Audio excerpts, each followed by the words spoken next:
nervio troclear, 195 nervio oculomotor, 195 aunque el tronco del encéfalo es de pequeño tamaño, pues representa solo un 2,6% del peso encefálico total, las reducidas dimensiones de esta estructura no se corresponden con su gran importancia. En primer lugar, todos los tractos ascendentes y descendentes que conectan la médula espinal y el prosencéfalo atraviesan el tronco del encéfalo. En segundo lugar, existen fibras ascendentes P, EJ, espinoreticulares, espinoperiacueductales, y descendentes P, EJ, rubroespinales, vestibuloespinales, reticuloespinales, importantes que lo conectan con la médula espinal. Estos tractos son esenciales para el correcto funcionamiento del sistema nervioso. En tercer lugar, los núcleos y los puntos de entrada y salida de 1,0 de los 1,2 nervios craneales se relacionan con el tronco del encéfalo. Las lesiones del tronco del encéfalo, independientemente de su origen vascular, tumoral, traumático, afectan con frecuencia a los nervios craneales. De hecho, en los pacientes con lesiones del tronco del encéfalo que muestran signos de afectación de vías largas, los déficits acompañantes de nervios craneales suelen ser signos localizadores excelentes. Introducción. En general, la salida de un nervio craneal del tronco del encéfalo, salida, se utiliza aquí en referencia tanto a las fibras eferentes como aferentes del nervio, se corresponde con la misma zona del tronco del encéfalo en la que se encuentran sus núcleos. Una excepción clara es el nervio trigémino, cuyos núcleos sensitivos forman una columna celular continua desde las regiones rostrales del mesencéfalo hasta la interfase bulbo-médula espinal. Este capítulo revisa los nervios craneales del tronco del encéfalo desde los niveles caudales, hipogloso, hasta los rostrales, oculomotor, y presenta diversos ejemplos clínicos. El objetivo aquí no es simplemente repasar la información aportada en los 3 últimos capítulos, sino considerar a los nervios craneales desde una perspectiva algo más amplia. La estructura, función y disfunción se describen de una forma integrada porque así es como se evalúan los nervios craneales en el contexto clínico. Columnas y núcleos motores. En etapas tempranas del desarrollo, los derivados de la placa basal que forman los núcleos motores de los nervios craneales del tronco del encéfalo tienden a formar columnas de células orientadas rostrocaudalmente. A medida que aumenta el tamaño del tronco del encéfalo, estas columnas se hacen discontinuas. Es decir, en el encéfalo adulto se encuentran alineadas aunque separadas entre sí, v, fix.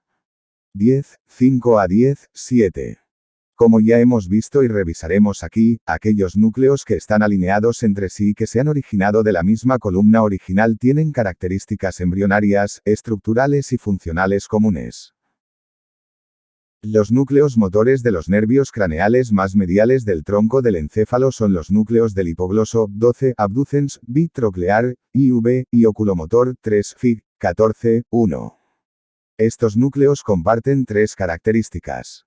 En primer lugar, se encuentran adyacentes a la línea media y anteriores al espacio ventricular de su división encefálica correspondiente. En segundo lugar, sus motoneuronas inervan los músculos esqueléticos que derivan del mesodermo paraxial que ha migrado a la región occipital, músculos de la lengua, y a la zona de la órbita, músculos extraoculares.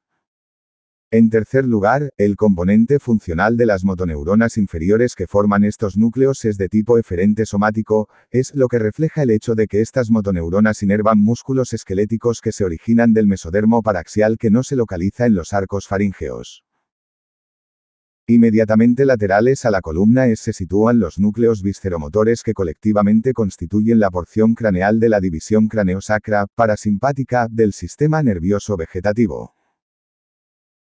Estos núcleos, con los nervios craneales por los que discurren sus fibras preganglionares, son, 1, el núcleo motor dorsal del vago, nervio, 2, el núcleo salivar inferior, nervio glosofaríngeo, 3, el núcleo salivar superior, nervio facial, de su raíz o nervio intermedio, y 4, el núcleo de Edinger-Westphal PG, neuronas preganglionares, núcleo oculomotor, Fig. 14, 1, V, también Fig. 10, 7. Estos núcleos comparten las siguientes características. Primero, forman una columna discontinua localizada ligeramente lateral a los núcleos S. Segundo, las neuronas de estos núcleos dan origen a axones preganglionares que terminan en un ganglio periférico, cuyas células dan lugar a fibras posganglionares que inervan una estructura visceral. Tercero, dado que estas motoneuronas son parte de una vía que inerva una estructura visceral, tejido constituido por músculo liso, epitelio glandular, músculo cardíaco o una combinación de estos, se clasifican como eferentes viscerales, EV. Pueden denominarse de forma más precisa EV parasimpáticas preganglionares dado que este término identifica completamente sus relaciones estructurales. La columna motora más lateral del bulbo y del tegmento pontino está formada por el núcleo ambiguo, cuyas fibras viajan en los nervios vago y glosofaríngeo, por el núcleo motor del facial y por el núcleo motor del trigémino, relacionados con los nervios facial y trigémino, respectivamente, Fig. 14, 1, V, también Fig. 10, 7. Estos núcleos motores también muestran características comunes. En primer lugar, derecho de autor 2014. Elsevier España, SL reservados todos los derechos 181. Forman una columna discontinua en la parte más lateral del bulbo y del tegmento pontino. Su posición, al igual que las columnas S y EV, refleja la diferenciación de la placa basal en el tronco del encéfalo, V, Fig. 10, 8. En segundo lugar, los músculos inervados por estas motoneuronas inferiores derivan del mesodermo paraxial que migra inicialmente a los arcos faríngeos. Los músculos de la masticación, inervados por el nervio trigémino, se originan en el iarco, los músculos de la expresión facial, inervados por el nervio facial, en el dosarco, el músculo estilofaríngeo, inervado por el nervio glosofaríngeo, en el tresarco, y los constrictores de la faringe, músculos intrínsecos de la laringe, músculos del paladar, excepto el tensor del velo del paladar, y el músculo vocal, inervados por el nervio vago, en el IV arco.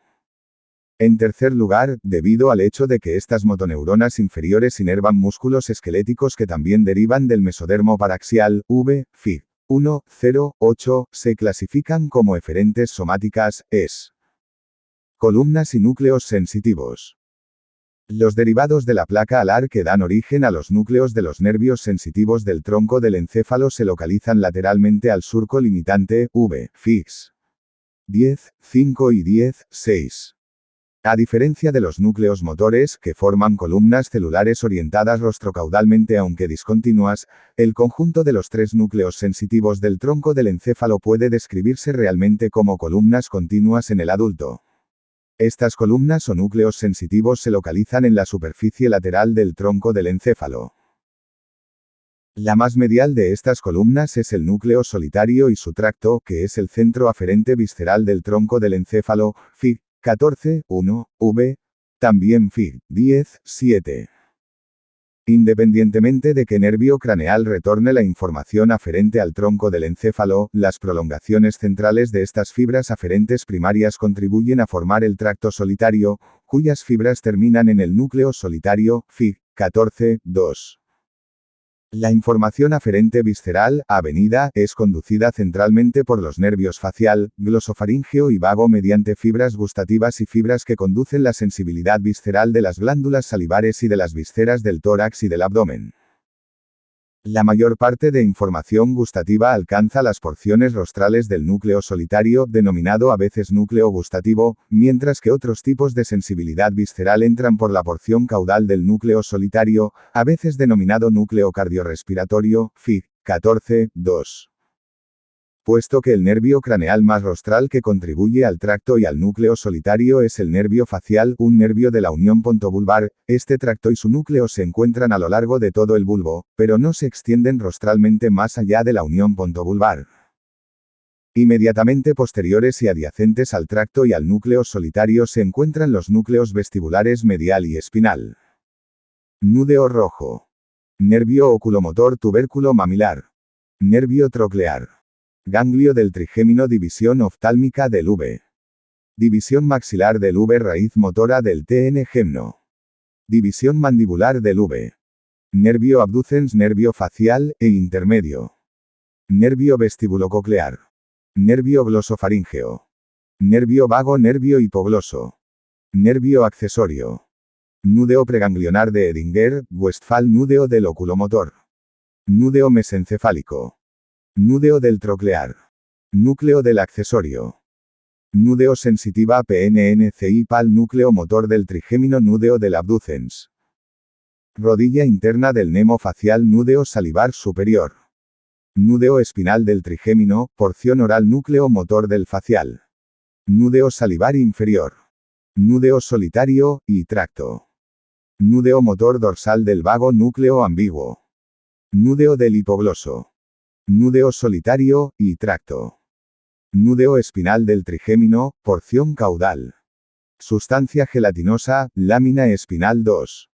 Figura 14, 1. Localización de los núcleos de los nervios craneales y trayecto de sus fibras en el tronco del encéfalo. Los componentes funcionales asociados a cada núcleo y a las fibras que se originan o terminan en ese núcleo siguen un determinado código de color en esta figura. Como se describió en capítulos anteriores, una visión actual de los componentes funcionales se basa en nuevos conceptos embriológicos, y solo tiene en cuenta las denominaciones de somático o visceral, dando menos énfasis a las de general y especial. Reconociendo que puede usarse cualquiera de las dos clasificaciones, ya sea la tradicional o la actual, el código de colores en esta y en otras figuras de este capítulo para los núcleos y fibras es el siguiente: eferente somático general, ESG, o eferente somático, es rojo; aferente somática general, ASGJ, o aferente somática, AS, rojo claro; eferente visceral especial, EV, o eferente somática, es azul; eferente visceral general, EVG, o eferente visceral, EV, azul claro; aferente visceral especial, AVE, o aferente visceral, avenida, verde; aferente visceral general, AVG, o aferente visceral, avenida, verde claro; y aferente somática especial, ASE, o aferente somática, AS gris.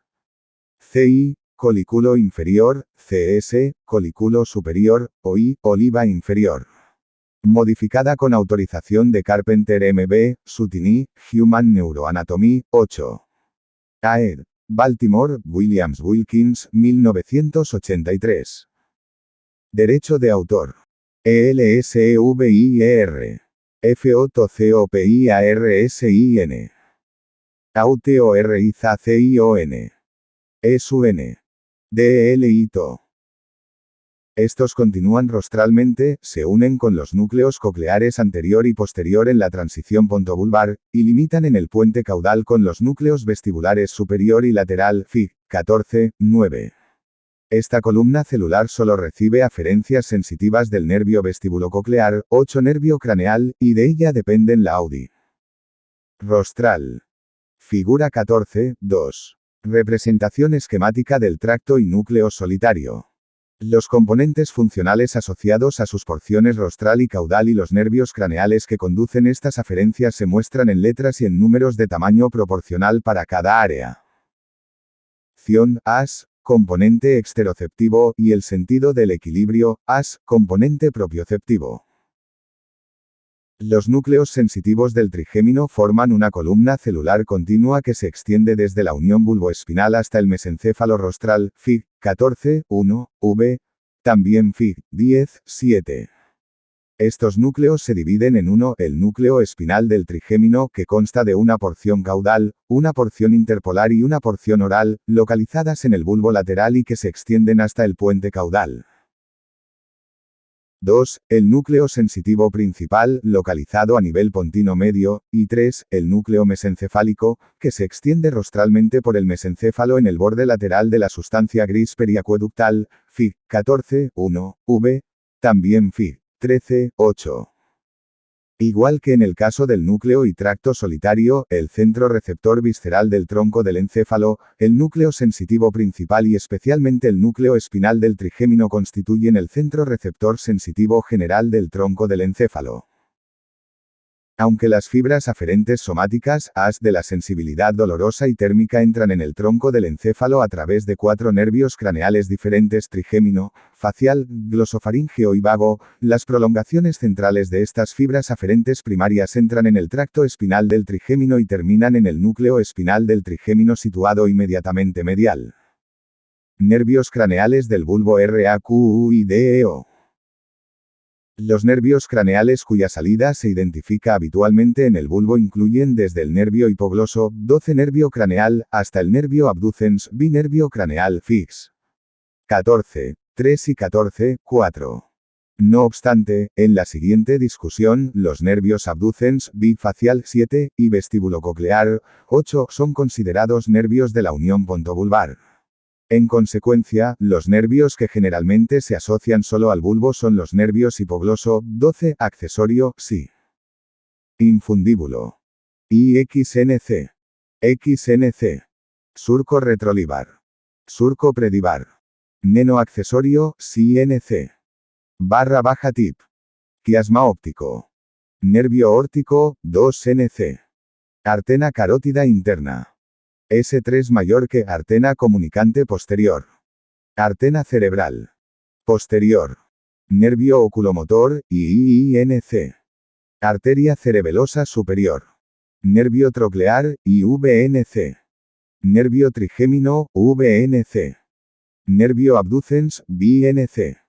Nervio facial, VIINC.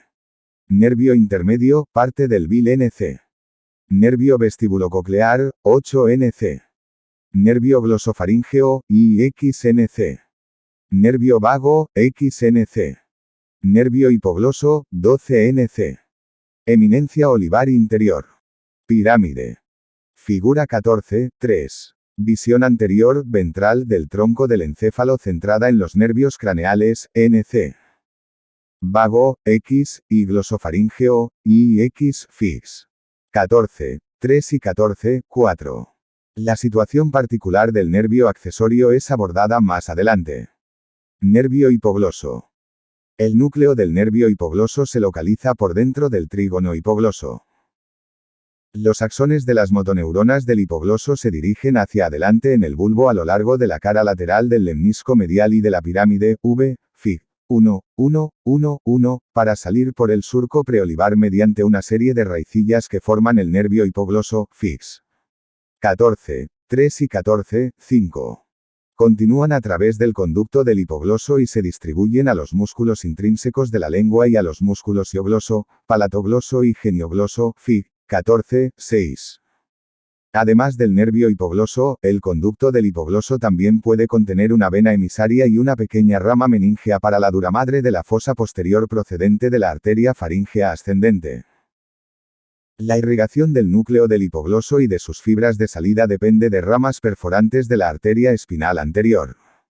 La oclusión de estas ramas, como en el síndrome vulvar medial, puede producir una parálisis del músculo geniogloso con desviación de la lengua hacia el lado de la lesión, el lado parético, durante su protrusión.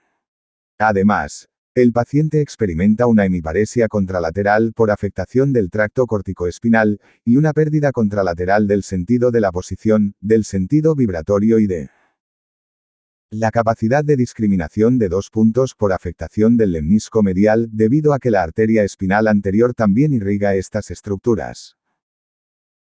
Otras lesiones que también pueden afectar la función del hipogloso incluyen una lesión aislada de la raíz del nervio que causa una desviación de la lengua hacia el lado de la lesión sin otros déficits y una lesión en la cápsula interna. En este último caso, las fibras corticonucleares que inervan las motoneuronas del hipogloso son predominantemente cruzadas. En consecuencia, las lesiones de la cápsula interna pueden producir una desviación de la lengua hacia el lado contralateral, el lado opuesto a la lesión, cuando se protruye, junto a otros déficits como hemiplegia contralateral y caída de la musculatura facial del cuadrante inferior del lado contralateral de la cara. Véase el capítulo 25 para ejemplos de lesiones que producen una disfunción del nervio hipogloso. Nervio accesorio. Este nervio craneal se ha descrito clásicamente formado por una porción craneal, en el bulbo, y una porción espinal, en la médula cervical. No obstante, los estudios experimentales han demostrado que las neuronas que inervan los músculos esternocleidomastoideo y figura 14, 4. Visión anterolateral ventrolateral del tronco del encéfalo centrada en los nervios craneales, NC. Obsérvese la posición y las relaciones del foramen de Luska. Figura 14, 5. Imagen axial de resonancia magnética potenciada en T2 del bulbo que muestra las raíces de los nervios hipogloso, desde el surco preolivar, y vago, desde el surco retroolivar. Compárese la forma del bulbo a este nivel con las figuras 14.3 y 14.4. Foramen de Lusca. Surco. Relrolivar. Artena. Cerebelosa. Superior. Bramido. 3NC. Uncus VIHNC Flucuto Oliva Inleor. Cuarto ventrículo amígdala del cerebelo pirámide. Nervio hipogloso, nervio vago. Restiforma. Derecho de autor. ELSEVIER. FOTCOPIARSIN. AUTORIZACION. ESUN. DELITO. Trapecio solo se localizan en la médula cervical, estos músculos no son inervados por motoneuronas localizadas en el bulbo. Sin embargo, por convención y en reconocimiento a su uso extendido, se considerará al nervio accesorio como un nervio craneal asociado al bulbo. El nervio accesorio se origina a partir de motoneuronas de la médula cervical que se extienden desde C1 hasta C5, Fig. 14.7. Sus axones salen por la cara lateral de la médula, confluyen para formar el nervio, Fig. 14.3, y ascienden para entrar en la cavidad craneal a través del foramen magno. En su trayecto por la fosa posterior, las fibras del accesorio se unen brevemente a fibras vagales que se originan de la porción caudal del núcleo ambiguo. Seguidamente, las fibras vagales divergen de esta asociación transitoria y abandonan el cráneo con el 10º nervio craneal.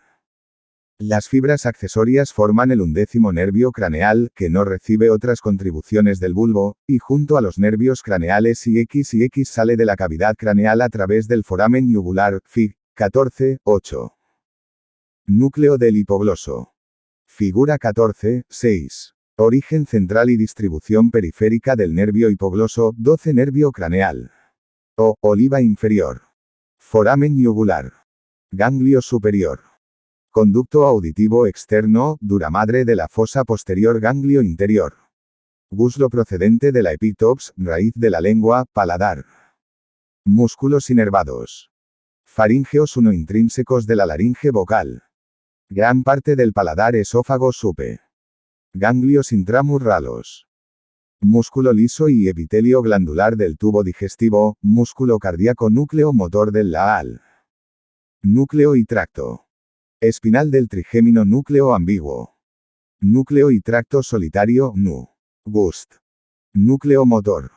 Dorsal del vago. Porción cardiorrespiratoria. Del núcleo y tracto solitaria. Tracto inúdeo. Espinal del trigémino, nervio accesorio. Núcleo del accesorio. Músculos trapecio. Y esternocleidomastoideo. Aferencta AVG desde la tanch. Vaso de la lengua, órganos torácicos, esófago, intestinos hasta ángulo Splenk, figura 14.7. Núcleos centrales y distribución periférica de las fibras del nervio accesorio PCI, nervio craneal, y del nervio vago PC, nervio craneal. Los somas aferentes viscerales, AB, AVG, forman en conjunto el ganglio inferior, y los somas AS el ganglio superior del X nervio craneal. NU. Gust. Porciones rostrales del núcleo solitario, núcleo gustativo.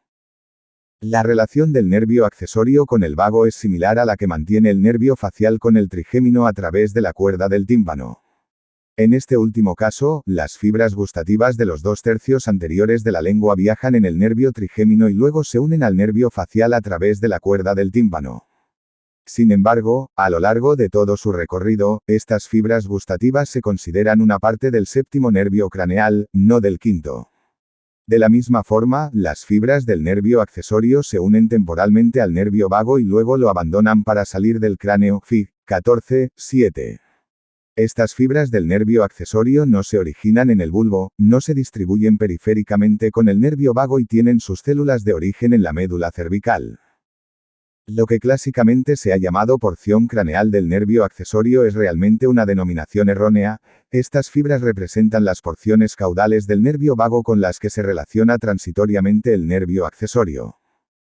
En correspondencia con el hecho de que en el ser humano los músculos esternocleidomastoideo y trapecio se originan a partir del mesodermo paraxial caudal al cuarto arco, no en el cuarto arco, el componente funcional asociado a estas motoneuronas es.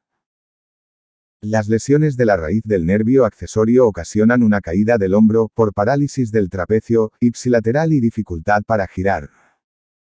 La cabeza contra resistencia hacia el lado contralateral, por parálisis del esternocleidomastoideo.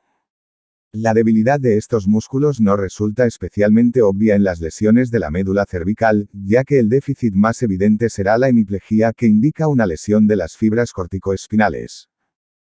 Sin embargo, una lesión de la cápsula interna también puede producir unos déficits similares a los descritos, debido a la interrupción de las fibras corticonucleares hacia el núcleo del accesorio. Estas fibras corticonucleares son principalmente no cruzadas. Nervio vago. El nervio vago tiene una posición intermedia entre la línea media y la cara lateral del bulbo, sale por el surco retrolivar y posee tanto componentes motores como sensitivos fix. 14. 3 a 14, 5 y 14, 9. Este nervio craneal abandona la cavidad craneal a través del foramen yugular, Fig. 14, 8, y presenta dos ganglios próximos a su salida por el foramen. El ganglio superior contiene los somas de las fibras AS, mientras que el ganglio inferior contiene los somas de las fibras avenida. Las motoneuronas del bulbo que distribuyen sus axones por el nervio vago se localizan en el núcleo motor dorsal del vago, EV parasimpáticas preganglionares, y en el núcleo ambiguo, es Fig. 14, 7. Las neuronas parasimpáticas preganglionares del núcleo motor dorsal envían sus axones a través de ramas del nervio vago, que finalizan en los ganglios terminales, intramurales, localizados en la vecindad o en el interior de estructuras viscerales, entre ellas, la tráquea y los bronquios pulmonares, el corazón y el tubo digestivo hasta el ángulo esplénico del colon, Fig. 14, 7. En general, la influencia vagal produce la contracción de los bronquiolos, disminuye la frecuencia cardíaca y aumenta el flujo sanguíneo, el peristaltismo y las secreciones intestinales.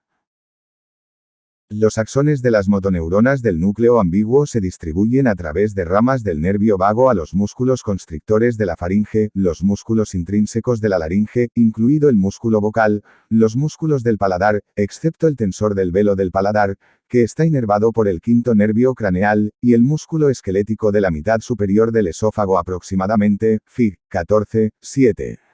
Estos músculos derivan del mesodermo paraxial que ha migrado al cuarto arco faríngeo. Las fibras sensitivas del nervio vago conducen sensibilidad somática y visceral. La sensibilidad somática está representada por impulsos AS, reconocidos como sensibilidad dolorosa y térmica, de una pequeña región auricular y parte del conducto auditivo externo y de la duramadre de la fosa craneal posterior, Fig. 14, 7. Dichas fibras tienen sus somas de origen en el ganglio superior del nervio vago y entran en el bulbo formando parte de este nervio, pero las prolongaciones centrales de estas fibras aferentes primarias se incorporan al tracto espinal del trigémino y establecen sinapsis en el núcleo espinal del trigémino situado inmediatamente medial. Los diferentes tipos de sensibilidad visceral conducidos por el vago están representados por las fibras AV, Fig. 14, 7. La sensibilidad visceral procedente del corazón, arco aórtico, faringe, pulmones e intestino hasta el ángulo esplénico es transportada por estas fibras. Sus somas de origen se localizan en el ganglio inferior del nervio seno petroso inferior hacia la vena yugular interna. Rosiromedial. Figura 14, 8. Foramen yugular derecho y su contenido visto desde el suelo de la cavidad craneal. La dirección y el tamaño de las flechas indican el tamaño relativo de las estructuras que entran o salen del foramen. NC, nervio craneal. Rama meningea de la artena langea ascendente nervio glosofaríngeo, IXNC. Nervio vago, XNC. Sí, nervio accesorio, CNC. Ramo meningeo de nervio vago, rama meningea de la artena occipital. Punto. F, y seno sigmoideo hacia. J. Labona yugular interna caudoyateral. Figura 14, 9. Imagen axial de resonancia magnética potenciada en T2 del bulbo que muestra la raíz del nervio vago desde el surco retrolivar. Obsérvese la localización de una porción de la arteria cerebelosa posteroinferior. Pirámide. Oliva. Arteria cerovelosa y HSSARJP. Postero. Enfenor S. Cento circunflejo surco RC trolivar. Nervio vago absib. Nervio vago. Cento circunflejo 9 cuerpo restilorma. Hemisfeno cerebeloso. Derecho de autor. ELSEVIER. FOTCOPIARSIN. AUTORIZACION. ESUN. DELITO. Vago. Y las prolongaciones centrales de estas fibras entran en el tracto solitario y terminan en la parte caudal del núcleo solitario circundante, el núcleo cardiorrespiratorio. Las fibras gustativas del vago siguen el mismo trayecto. Se originan en las papilas gustativas distribuidas por la epiglotis y base de la lengua, sus somas se sitúan en el ganglio inferior, entran en el tronco del encéfalo a través del nervio vago y se distribuyen centralmente hacia la parte rostral del núcleo solitario, el núcleo gustativo. Tanto la información sensitiva AS, avenida como gustativa, avenida conducida por el nervio vago puede alcanzar el córtex sensitivo, donde es interpretada, por ejemplo, como dolor en el conducto auditivo externo, sensación de plenitud gástrica o sensibilidad gustativa. Los detalles de estas vías centrales se describen en capítulos posteriores. Una lesión de la raíz del nervio vago producirá disfagia, debido a la parálisis unilateral de la musculatura faríngea y laríngea, y disartria por la debilidad de la musculatura laríngea y del músculo vocal. Sin embargo, no se pueden demostrar síntomas duraderos relacionados específicamente con una disfunción visceromotora, vegetativa.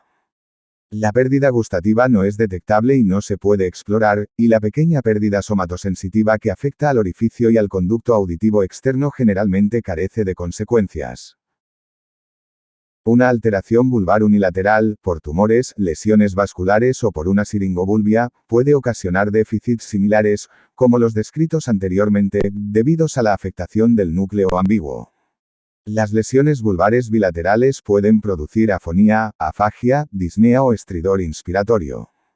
Estas lesiones pueden ser mortales, especialmente si afectan al núcleo motor dorsal del vago. También puede observarse disartria en pacientes tras una cirugía tiroidea si se lesiona el nervio recurrente. Nervio glosofaríngeo. El nervio glosofaríngeo abandona el bulbo por el surco retrolivar, Fig. 14, 10, inmediatamente rostral al nervio vago, Fix. 14, 3 y 14, 4, y sale del cráneo a través del foramen yugular, Fig. 14, 8, junto a los nervios vago y accesorio. Al igual que el nervio vago, tiene dos ganglios, un ganglio inferior que contiene los somas avenida y un ganglio superior que contiene los somas as. Sus fibras motoras se originan en el núcleo salivar inferior, fibras parasimpáticas preganglionares EV, y en el núcleo ambiguo, fibras S, Fig. 14, 11. Los axones de las células del núcleo salivar inferior salen por el nervio glosofaríngeo y se unen al nervio timpánico y luego al nervio petroso menor para hacer sinapsis con las neuro. Figura 14, 10. Imagen axial de resonancia magnética potenciada en T2 de la unión pontobulbar que muestra la raíz del nervio glosofaríngeo, desde el surco retrolivar. Obsérvese la forma característica del bulbo a este nivel y la cara caudal de la porción basilar del puente. Arteria basilar. Pirámide oliva inferior. Nervio glosofaríngeo amígdala dol cerebelo, porción basilar del puente predivar. Postoluar. Nervio glosofaríngeo. Ganglio inferior. Núcleo ambiguo. Nervio glosofaríngeo. Foramen yugular ganglio supenor. Gusto procedente del tercio posterior de la lengua. Piel del conducto auditivo externo. Ganglio óptico glándula parótida. V cuerpo y seno. Carotídeo. Glándula parótida, faringe. Músculo esblofaringeo. Núdeo motor del facial. Figura 14, 11. Núcleos centrales y distribución periférica de las fibras del nervio glosofaríngeo, y X nervio craneal. Los somas celulares aferentes viscerales AB, AVG, forman en conjunto el ganglio inferior, y los somas ASG el ganglio superior del IX nervio craneal. Núcleo salivar inferior. Tracto solitario y porción AB del núcleo solitario. Tracto solitario y porción AVG del núcleo solitario. Núcleo y tracto espinal del trigémino. NIASV posganglionares del ganglio óptico. Estas neuronas parasimpáticas posganglionares proporcionan inervación secretomotora a la glándula parótida. Las fibras del nervio glosofaríngeo procedentes del núcleo ambiguo participan en la inervación del músculo estilofaríngeo, Fig. 14-11. Este músculo interviene en la deglución y forma parte del brazo eferente del reflejo nauseoso. Al igual que sucede con el nervio vago, las fibras sensitivas del nervio glosofaríngeo son somáticas, AS, y viscerales, Avenida, Fig. 14-11. Las fibras AS se originan a partir de receptores cutáneos en una pequeña zona del pabellón auricular y conducto auditivo externo y del tercio posterior de la lengua. Estas fibras tienen sus somas en el ganglio superior, y sus prolongaciones centrales se unen al tracto espinal del trigémino antes de terminar en el núcleo espinal del trigémino. Las fibras aferentes viscerales, Avenida, conducen información desde la glándula parótida y de la orofaringe, junto a impulsos especialmente importantes del cuerpo carotídeo. Esta estructura contiene quimiorreceptores sensibles a los cambios de concentración de oxígeno y dióxido de carbono en sangre. Las fibras Avenida tienen sus somas en el ganglio inferior del nervio glosofaríngeo, y en su trayecto entran en el tracto solitario para terminar en el núcleo solitario. La sensibilidad gustativa procedente del tercio posterior de la lengua Fig. 14-11 es conducida centralmente por fibras Avenida que también tienen sus somas en el ganglio inferior del nervio glosofaríngeo. Al igual que en todas las fibras gustativas, sus prolongaciones centrales entran en el tracto solitario y terminan en las neuronas del núcleo solitario que lo rodean. Todas estas señales aferentes del nervio glosofaríngeo son eventualmente transmitidas a los núcleos de relevo del tálamo y al córtex sensitivo, donde la información es percibida e interpretada conscientemente. Las lesiones del noveno nervio craneal son relativamente raras, aunque pueden producirse en combinación con las raíces del nervio vago y del accesorio en el foramen yugular, Fig. 14-8. Los déficits relacionados con una lesión aislada del nervio glosofaríngeo se limitan principalmente a una pérdida de la sensibilidad gustativa en el tercio posterior de la lengua y a una pérdida de la contracción del estilofaríngeo del lado de la lesión, que puede afectar al reflejo nauseoso. Este reflejo depende de la integridad de los nervios craneales y X. Además, el noveno nervio puede afectarse en una neuralgia del glosofaríngeo. Es un trastorno caracterizado por crisis de dolor idiopático intenso que afecta a las zonas de distribución sensitiva del nervio, faringe, porciones caudales de la lengua, amígdala y eventualmente áreas del oído medio. Las crisis pueden ser espontáneas o desencadenarse por la estimulación provocada de la parte posterior de la cavidad oral, o tras la deglución o incluso al hablar. La neuralgia del glosofaríngeo puede ser bastante grave y muy discapacitante. Foramen yugular. Además de alojar a los nervios craneales y X, que lo atraviesan aproximadamente por su tercio medio, el foramen yugular también sirve de conducto para otras estructuras importantes, Fig. 14-8. En general, el foramen puede dividirse en un área rostral y ligeramente medial, una porción media que contiene los nervios craneales y X, y una porción caudal y algo lateral. La porción rostromedial, Fig. 14-8 contiene la desembocadura del seno petroso inferior en la vena yugular interna. El seno petroso inferior, aunque reducido, representa una comunicación entre el seno cavernoso y la vena yugular interna. Además, la porción rostromedial del foramen yugular también contiene una rama meningea de la arteria faríngea ascendente. Este pequeño vaso aporta sangre arterial a las meninges de la fosa posterior. La porción caudolateral del foramen yugular, Fig. 14-8, es la zona en la que el seno sigmoideo se continúa con la vena yugular interna. El seno sigmoideo es grande y representa una importante vía de drenaje venoso del encéfalo. Esta parte del foramen yugular también contiene la rama meningea de la arteria occipital, otra fuente de irrigación a las meninges de la fosa posterior. La rama meningea del nervio vago entra en la cavidad craneal a través de esta parte del foramen y constituye una de las estructuras responsables de la inervación sensitiva de la dura madre de la fosa posterior. Síndromes del foramen yugular. Los déficits que se observan en los síndromes del foramen yugular reflejan la lesión de los elementos que contiene el foramen o de las estructuras inmediatamente externas al mismo. El síndrome del foramen yugular, también conocido como síndrome de Bernet, está producido generalmente por una lesión que asienta en el foramen o internamente a este. Estos déficits incluyen una pérdida de la sensibilidad, incluido el gusto, en el tercio caudal de la lengua, y nervio craneal, pérdida de sensibilidad en la laringe y la faringe, disartria y disfagia por parálisis de la cuerda vocal y de los músculos intrínsecos de la laringe en el lado ipsilateral, nervio craneal, y debilidad de los músculos esternocleidomastoideo y trapecio ipsilaterales, sinervio craneal. Las lesiones inmediatamente externas al foramen yugular, como en el síndrome de Collet-Sicard, producen los déficits característicos de la lesión de los nervios y junto a una debilidad de la lengua en el lado de la lesión. Esto es debido a que la salida del nervio hipogloso, a través del conducto del hipogloso, es adyacente al foramen yugular y la raíz de este nervio queda incluida en la lesión. El síndrome clínico más completo del foramen yugular es el síndrome de Villaret, también llamado síndrome retrofaríngeo, que incluye alteraciones que indican una lesión de los nervios craneales y del nervio hipogloso y de las fibras simpáticas del ganglio cervical superior, estas últimas responsables de un síndrome de Horner en el lado ipsilateral de la cabeza. Nervios craneales. De la unión PONTOBULBAR. Los nervios craneales de la unión pontobulbar son el nervio vestíbulo-coclear, el más lateral y, a efectos de esta descripción, exclusivamente sensitivo, el nervio facial con una localización intermedia y de tipo mixto, y el nervio abducens, el más medial y exclusivamente motor, fix. 14. 3 y 14. 4. Existen tres razones por las que los nervios craneales B, 7 y 8 son considerados nervios de la unión pontobulbar. En primer lugar, el núcleo motor del abducens y el núcleo motor del facial se encuentran en la unión pontobulbar, Fig. 14, 1, V, también Fix. 12, 9 y 12, 10.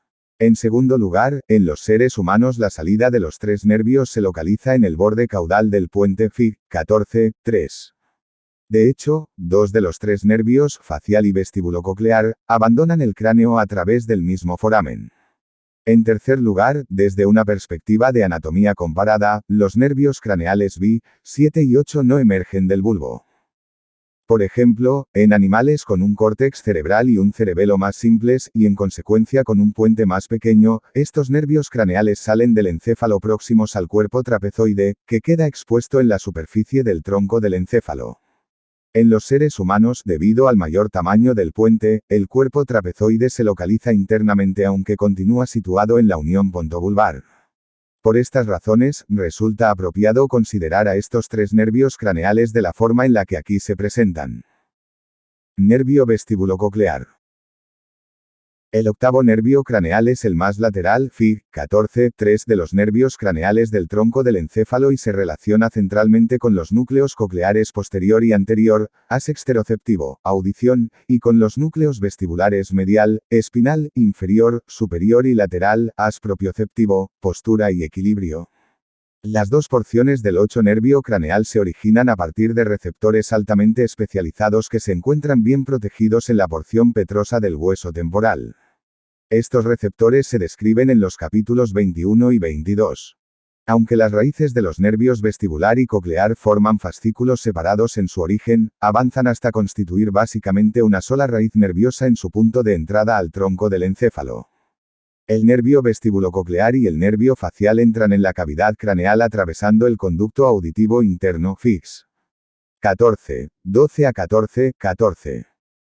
La porción coclear del 8 nervio craneal se origina en las células del ganglio espiral situado en la cóclea, Fig. 14, 13. Este ganglio está. Derecho de autor. ELSEVIER. FOTOCOPIARSIN. AUTORIZACION. ESUN. DELITO. Constituido por neuronas bipolares, cuyas prolongaciones centrales viajan por la división coclear a través del conducto auditivo interno para finalizar en los núcleos cocleares posterior y anterior. A su vez, los núcleos cocleares proyectan hacia varios núcleos de relevo del tronco del encéfalo, que finalmente conducen la información auditiva hacia el núcleo geniculado medial y desde aquí al córtex auditivo, y participan en reflejos auditivos. Estas vías centrales se describen en el capítulo 2.1. Aunque la porción coclear del 8 nervio craneal clásicamente se describe como exclusivamente aferente, sensitiva, neuronas colinérgicas adyacentes a los núcleos olivares principal y accesorio dan origen a axones que abandonan el tronco del encéfalo a través del nervio coclear. Estos pequeños fascículos se denominan tracto olivococlear, en ocasiones denominado también haz coclear eferente o fascículo de Rasmussen.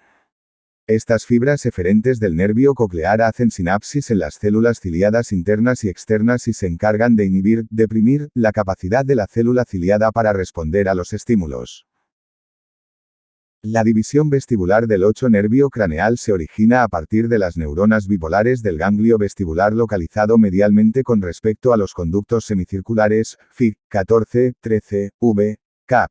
22. Las prolongaciones centrales de estas células viajan en la raíz del nervio, atraviesan el conducto auditivo interno, entran en el tronco del encéfalo a nivel de la unión pontobulbar y se distribuyen centralmente hacia los núcleos vestibulares localizados en el bulbo y en el puente caudal, Fig. 14, 13.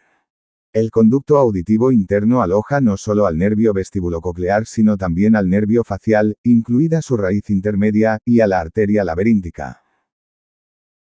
Después de recibir señales procedentes de las ampollas de los conductos semicirculares y del utrículo y del sáculo, los núcleos vestibulares mantienen conexiones centrales importantes con el cerebelo, con los núcleos oculomotores, núcleos de los nervios craneales B y V y 3, y con otros centros del tronco del encéfalo relacionados con la postura, el sentido posicional, el equilibrio y la coordinación de los movimientos oculares con los movimientos de la cabeza. V también Cap. 22. Las lesiones del nervio vestibulococlear pueden ser secundarias a una gran variedad de causas. Las manifestaciones clínicas incluyen pérdida de audición, tinnitus, acúfenos, vértigo, vértigo subjetivo, el paciente siente que se está moviendo, vértigo objetivo, el paciente percibe que se están moviendo los objetos del entorno, mareo y trastornos relacionados como la ataxia.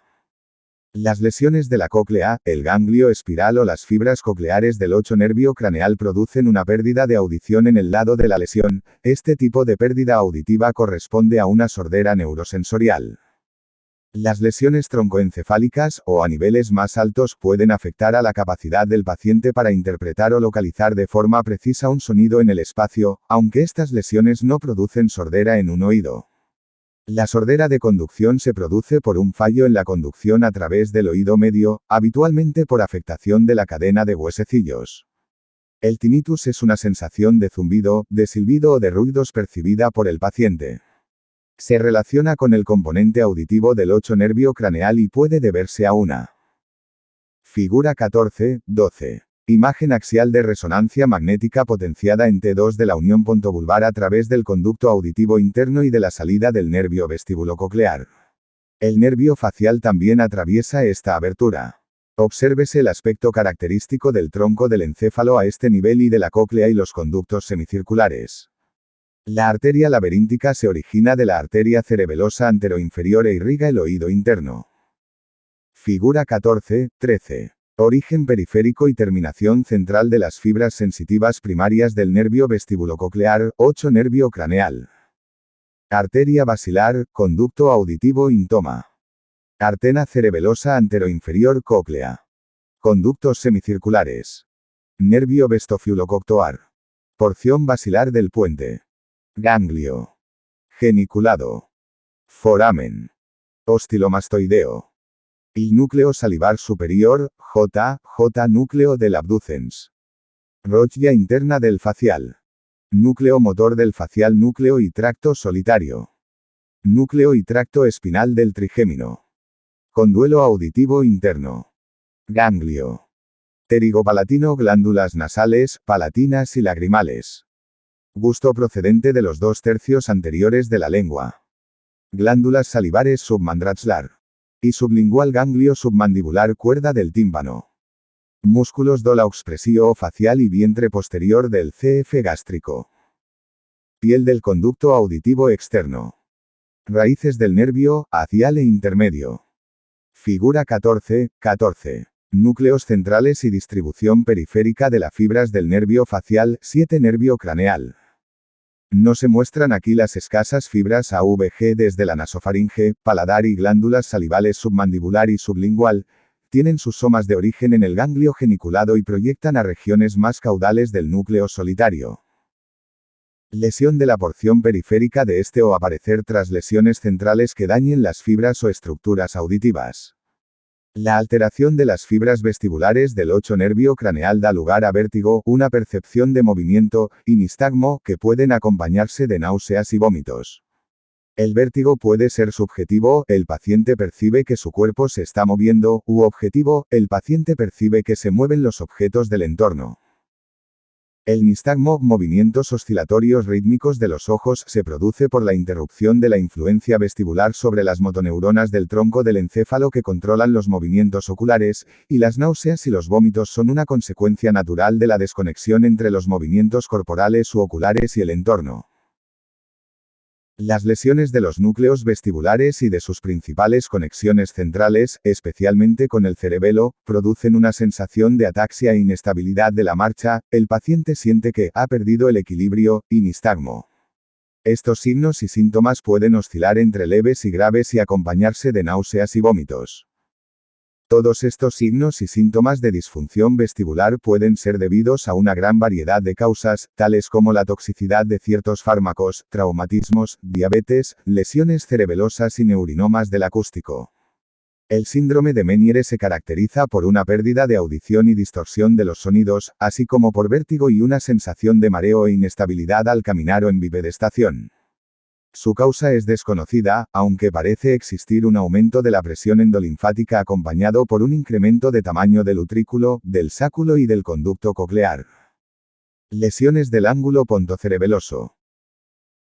Estas podrían llamarse con toda propiedad tumores del ángulo pontocerebeloso porque la mayoría de las lesiones que se asientan en esta zona son schwannomas vestibulares, alrededor del 85%, meningiomas 5% al 10%, o tumores epidermoides, alrededor del 5%.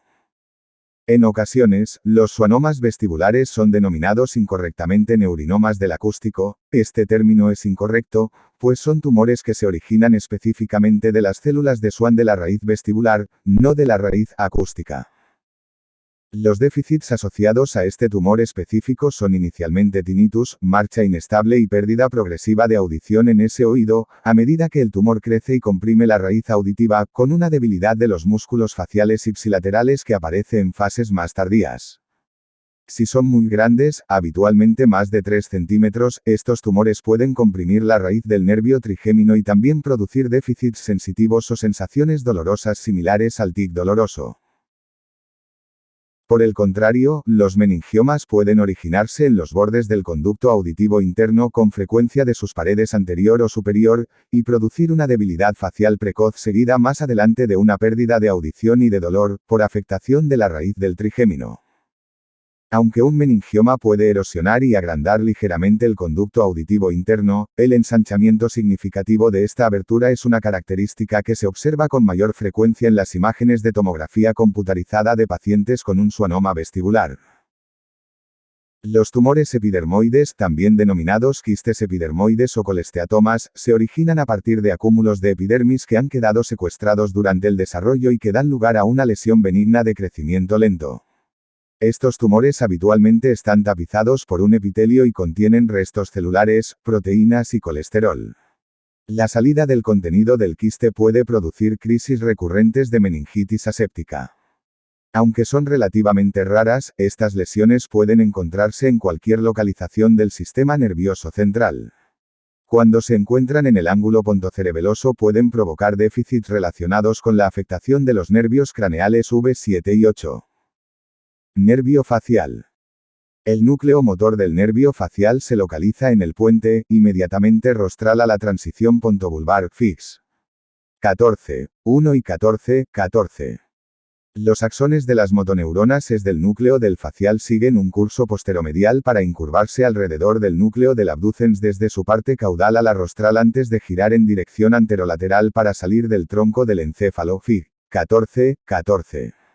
En su trayecto a través de la porción anterolateral del puente, a estas fibras se les unen los axones parasimpáticos preganglionares EV de las neuronas del núcleo salivar superior.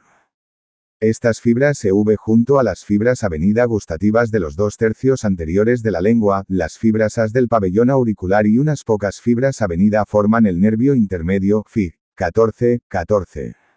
Las fibras del nervio facial y las fibras del nervio intermedio están entremezcladas en el puente, pero emergen del tronco del encéfalo.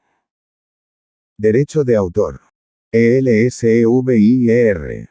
FOTCOPIARSIN. AUTORIZACION. ESUN. DELITO. Como dos fascículos separados. A efectos prácticos, ambas raíces nerviosas forman lo que habitualmente se denomina nervio facial. Este nervio entra en el conducto auditivo interno junto al nervio vestibulococlear, Fig. 14-12.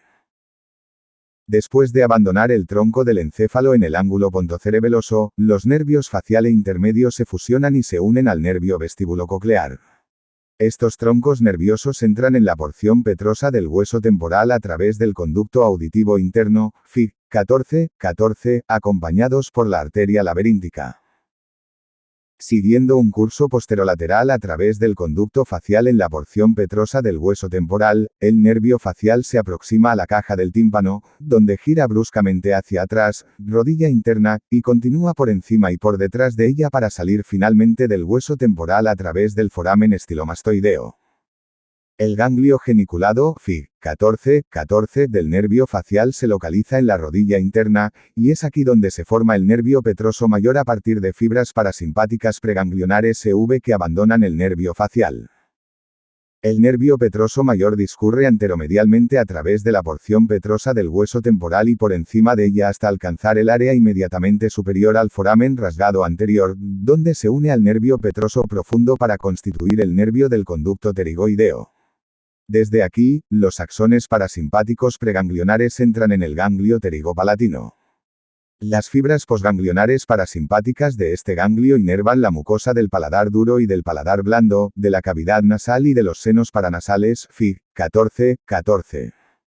Otras fibras posganglionares parasimpáticas se unen a la división maxilar, V2, del nervio trigémino y continúan por las ramas que entran en la órbita para proporcionar inervación parasimpática a la glándula lagrimal. En su trayecto a través del hueso temporal, el nervio facial emite una pequeña rama que contiene fibras motoras que inervan el músculo estapedio y una rama mayor, la cuerda del tímpano, Fig. 14. Este último nervio entra en la caja del tímpano, cruza la cara interna de la membrana timpánica y luego abandona el oído medio a través de la fisura petrotimpánica para alcanzar la fosa infratemporal. Aquí se une a la rama lingual de V3 para distribuir fibras parasimpáticas preganglionares al ganglio submandibular y recoger las fibras gustativas aferentes avenida de los 2/3 anteriores de la lengua, Fig. 14. Las fibras posganglionares procedentes del ganglio submandibular inervan las glándulas submandibular y sublingual y porciones de la mucosa de la lengua y de la cavidad oral.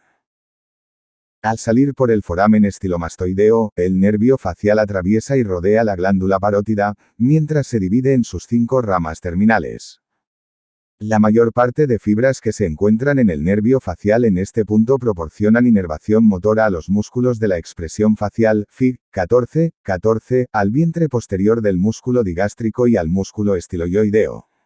Además, el nervio facial contiene un número relativamente pequeño de fibras cutáneas, que inervan porciones de la oreja y del conducto auditivo externo.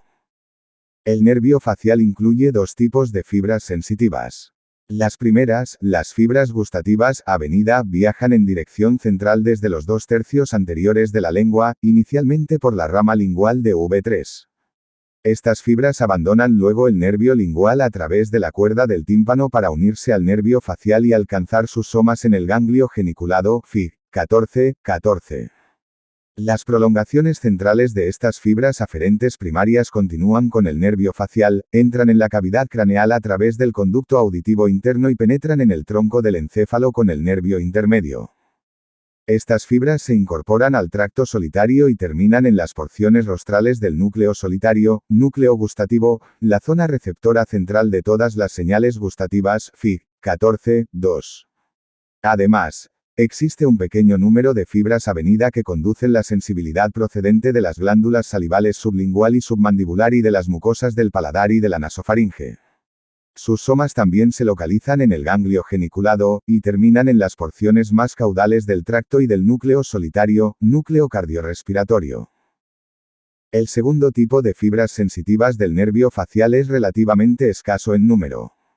Las fibras sensitivas cutáneas, AS de regiones de la oreja y del conducto auditivo externo discurren centralmente por el nervio facial, Fig. 14. Asimismo, parece que los músculos de la expresión facial contienen relativamente pocos usos musculares, por ello, el contingente de fibras musculares aferentes que se encuentra normalmente en el componente AS del nervio facial es pequeño. Las fibras cutáneas alcanzan sus somas en el ganglio geniculado y sus prolongaciones centrales se dirigen hacia el tronco del encéfalo con el nervio intermedio. En el tronco del encéfalo estas fibras asentran en el tracto espinal del trigémino y terminan en el núcleo espinal del trigémino, Fig. 14. Sus señales se transmiten rostralmente hacia el tálamo o participan en circuitos reflejos locales. Las fibras corticonucleares que intervienen en la realización de los movimientos voluntarios implicados en la expresión facial se distribuyen por los núcleos faciales de ambos lados. El córtex motor facial ipsilateral inerva bilateralmente a aquellas motoneuronas faciales que controlan los músculos de la parte superior de la cara P, EJ, el frontal, orbicular de los ojos. Por el contrario, el córtex motor facial solo proyecta contralateralmente a aquellas motoneuronas faciales que controlan los músculos mímicos inferiores, como los situados cerca del ángulo de la boca que se utilizan para sonreír voluntariamente. Las lesiones de las fibras eferentes del córtex motor de la cara o de la cápsula interna, supranucleares, producen una caída o una desviación de la comisura bucal contralateral a la lesión cuando se le solicita al paciente que sonría voluntariamente. Tales lesiones producen déficits que suelen denominarse parálisis facial central. Curiosamente, aunque algunos pacientes no pueden sonreír cuando se lo solicita el neurólogo, pueden hacerlo, involuntariamente, o espontáneamente en respuesta a un comentario o a una situación divertida. Los signos y síntomas debidos a lesiones periféricas del nervio, infranucleares o de motoneurona inferior, dependen de la localización de la lesión. Si la lesión se produce proximalmente al ganglio geniculado, Fig. 14, y al origen del nervio petroso mayor, el paciente muestra una pérdida del control voluntario ipsilateral de los músculos de la expresión facial en las porciones superior e inferior de la cara. Este déficit motor, parálisis de Bell, se acompaña de una disminución de la secreción mucosa en las cavidades nasal y oral y una disminución de la secreción lagrimal y salivar, también en el lado ipsilateral. La sensibilidad cutánea del oído externo y del conducto auditivo externo está asimismo disminuida, aunque la inervación de este territorio es difícil de valorar porque también contribuyen los nervios craneales y X. Además, existe una disminución de la sensación gustativa, ASV, en los 2/3 anteriores de la lengua, aunque su sensibilidad general, ASG, está preservada, porque, y hay una hiperacusia del lado ipsilateral a la lesión. Si la lesión es distal al ganglio, Fig. 14, pero proximal al origen de la cuerda del tímpano y del nervio estapedio, puede producirse una disminución de la salivación y del gusto con hiperacusia, junto a una pérdida de la expresión facial en la mitad ipsilateral de la cara. Sin embargo, no está afectada la secreción lagrimal y de la mucosa de las cavidades nasal y oral debido a que el nervio petroso mayor está intacto. Por ello, una disminución unilateral de la función de todos los músculos de la expresión facial combinada con la ausencia de cualquier déficit que afecte a la función parasimpática o al sentido del gusto sirve para localizar la lesión a nivel del foramen estilomastoideo o distal al mismo, Fig. 14. Las fibras S que se originan en el núcleo del facial también forman el brazo eferente del reflejo corneal. El brazo aferente de este reflejo viaja a través de la división oftálmica del V-nervio craneal. Las prolongaciones centrales de estas fibras tienen sus somas en el ganglio del trigémino, entran en el tracto espinal del trigémino y terminan en el núcleo espinal. Las fibras trigémino-talámicas que se originan en el núcleo espinal envían colaterales al núcleo motor del facial y luego continúan rostralmente hacia el tálamo. Esta conexión colateral completa el circuito reflejo. Asimismo, en la diplejía facial y en el espasmo hemifacial también se observan déficits que reflejan una afectación del nervio facial. Puede darse una parálisis bilateral de los músculos faciales, o una diplejía facial, en enfermedades congénitas como la distrofia muscular miotónica o en el síndrome de Mobius. En este último síndrome existen defectos congénitos complejos que afectan a los movimientos de la cara y de los ojos debido a una agenesia parcial de sus núcleos respectivos, y provocan defectos en las extremidades y el esqueleto. La debilidad facial bilateral en el síndrome de Mobius afecta frecuentemente a las porciones superiores de la cara más que a las porciones inferiores o a toda la cara.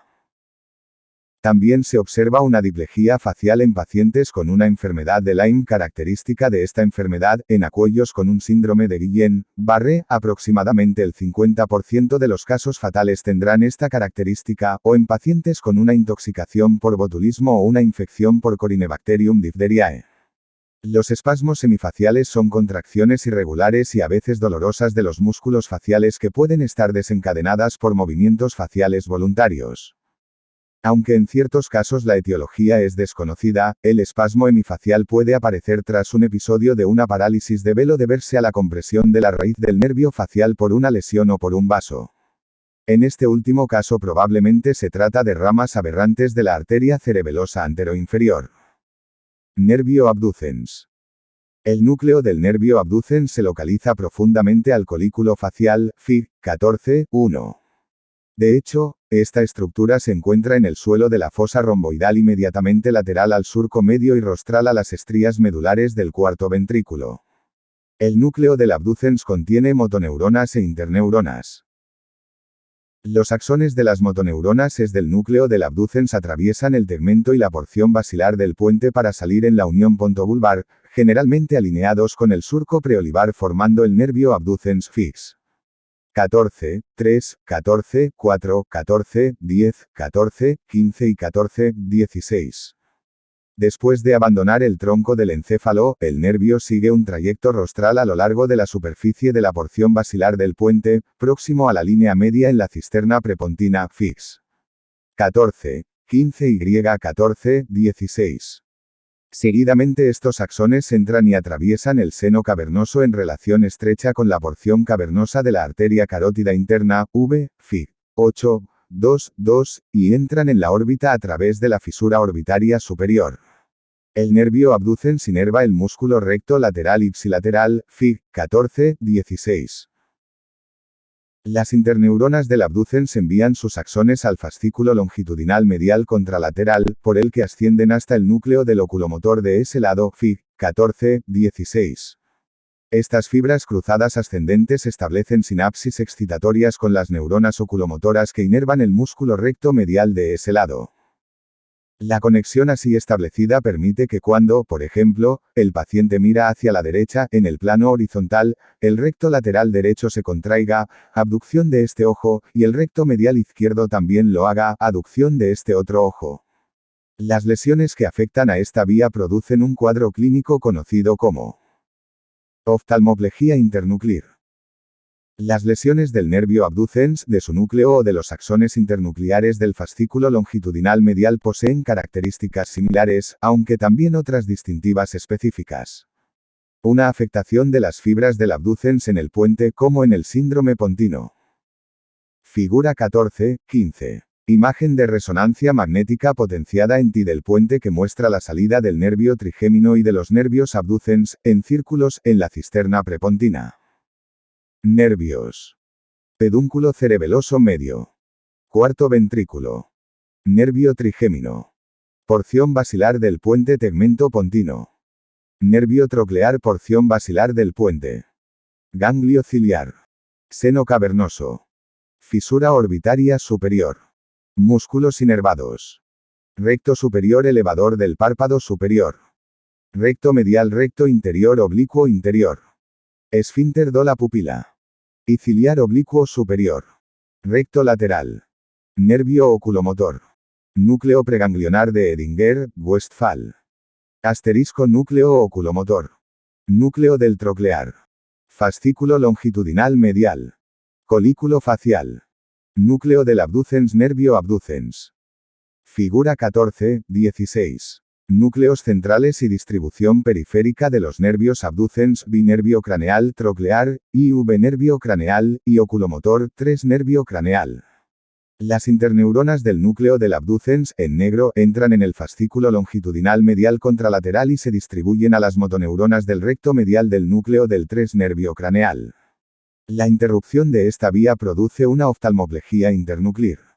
Derecho de autor. ELSEVIER. FOTCOPIARSIN. AUTORIZACION. ESUN. DELITO. Medial, o en su trayecto periférico produce una parálisis flácida del recto lateral ipsilateral, el ojo afecto presenta una ligera introversión y no realiza la abducción al intentar la mirada lateral hacia ese lado. Sin embargo, el ojo opuesto sí efectúa la aducción porque las neuronas internucleares están intactas. Una lesión del núcleo del abducens, como en un tumor del cuarto ventrículo que invada el colículo del facial, daña tanto a las motoneuronas como a las neuronas internucleares. El resultado es una parálisis del músculo recto lateral del lado de la lesión acompañada de incapacidad para contraer el músculo recto medial opuesto al intentar mirar hacia el lado de la lesión. Este ejemplo concreto combina una lesión de motoneurona inferior del recto lateral del lado de la lesión con una oftalmoplejía internuclear, una parálisis del recto medial en el lado opuesto que se manifiesta al intentar mirar hacia el lado de la lesión. La lesión aislada de los axones internucleares del fascículo longitudinal medial izquierdo, como en la esclerosis múltiple, produce una incapacidad para la aducción del ojo izquierdo al intentar mirar hacia la derecha. Por el contrario, en las lesiones del núcleo o del nervio abducens izquierdo, el ojo derecho se puede abducir porque las motoneuronas del núcleo derecho, y sus axones, están intactas. La extensión de una lesión que afecte al núcleo del abducens que produce una debilidad del recto lateral ipsilateral y del músculo recto medial contralateral, se observa en un daño que afecte a este núcleo y a las fibras inmediatamente adyacentes del fascículo longitudinal medial, lo que produce un síndrome del 1 y medio. Las neuronas del campo ocular frontal proporcionan una fuente importante de aferencias corticales a las motoneuronas del abducens.